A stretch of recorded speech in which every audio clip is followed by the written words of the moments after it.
State Rep Mandy Steele calling here momentarily, talking about the crisis they're facing in Fox Chapel with the power lines down, and she's feeding her constituents right now. We're going to get into that. We're also going to get into this whole discussion of price gouging we're hearing. Is that legit? Isabel, go ahead, real quick. Hi, good morning, Marty. Listen, I have a quick question for you. Yeah. I have a regular ID that I used until it expired, okay? It's in my wallet. Yeah. It's not a real ID. Yeah.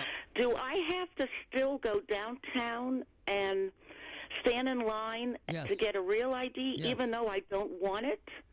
No, if you're not going to travel. Or can it be, or no, I'm not going to travel. Then you don't need it, ma'am. Okay, can I still go downtown and get into another line that can just renew my ID with a photo and just leave? Yes, ma'am. Oh, okay. Now, the date, can it go beyond the 7th? Like, can I go Thursday, Friday, or next week? For what, ma'am? For my renewal of my old ID. When's it expired, ma'am? It expired on November 30th. Oh. You should probably go as soon as you can. Now, the thing is, I applied at PennDOT, and it took like 4 to 6 weeks for me to receive their answer. Yeah. So I couldn't go without that document. Yeah, you'll be okay. Just take your time, but, you can't fly, ma'am. That's all. No, I don't intend on flying, and I don't intend on going into a federal building. Oh, there you go. You're okay. Thanks. Thank you for calling. I love her attitude, by the way. I heard Andy this morning. He was flying, and he said one of the TSA folks kind of mumbled to him that they might give you a pass tomorrow at the airport if you're flying. I wouldn't. I love Andy, and I believe that the TSA guy told him that at Pittsburgh this morning, but I wouldn't pack up my bags. I wouldn't do it. I wouldn't go to the airport because you kind of think that TSA might cut you a break. I just wouldn't do it. I just wouldn't. I think that's State Rep Mandy Steele there, Mike. Thanks. I just wouldn't head out to the airport because you heard that one guy at the airport told our reporter that they might let you slide. I wouldn't do it.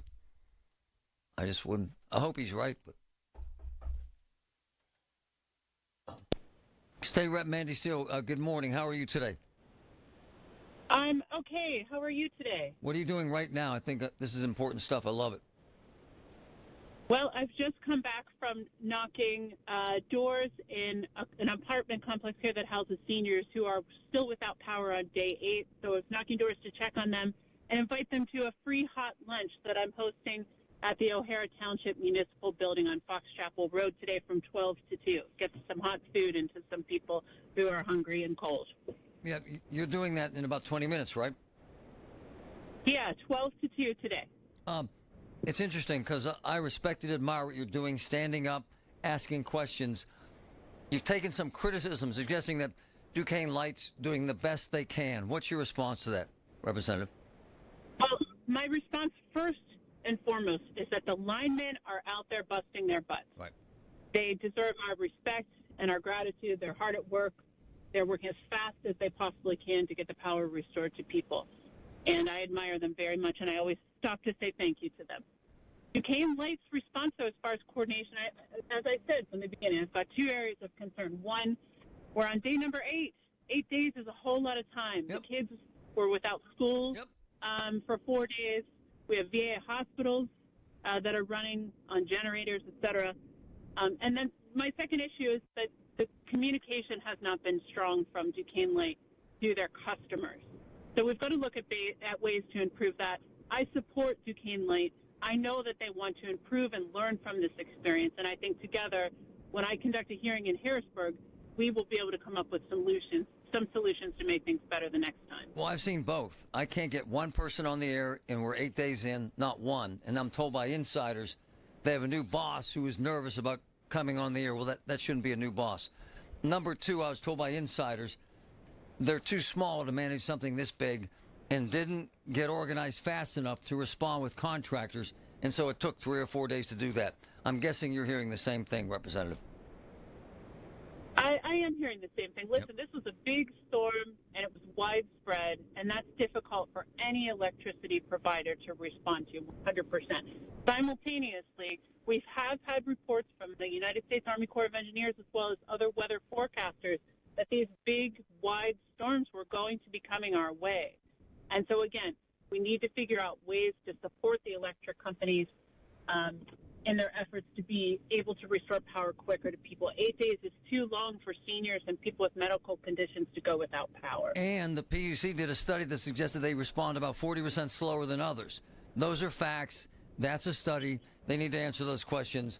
And good for you for standing up and fighting the good fight. How many folks are you expecting at the luncheon? Well, I mean, we have hundreds and hundreds of people still without power. Wow. So the challenge is that it's very difficult to communicate with people who are without power. So, I've knocked some doors. Yep. I hope word spreads. I know people are looking for something hot and just a place to kind of talk about the challenges that they've had in these 8 days. We'll put it on and social. So I welcome them here. We'll put it on social. Awesome. 12 to 2 at the O'Hara Municipal Building, right? Yep, that's it. Thanks, Mandy. You're the best. I appreciate you standing up. Love it. Oh, thank you. Same to you. Same to you, Marty. Thank you. I love her. You know why? Because she gives a damn, and she's right. And this crap that she's an idiot because she doesn't know how to fix lines is just ignorant. The facts are clear from my insiders. Number one, they don't have enough staff. It's a smaller company. Number two, they didn't have contractors ready to go when the storm was coming. Number three, they laid off folks who retired and didn't rehire them. Number four, their marketing folks, the bosses knew and had trepidation about coming on the air. Thus, the communication problems. If you're interested in a hot meal, 12 to 2 at the O'Hara Municipal Building on Fox Chapel Road. All right? Mandy Steele is there. Good for her.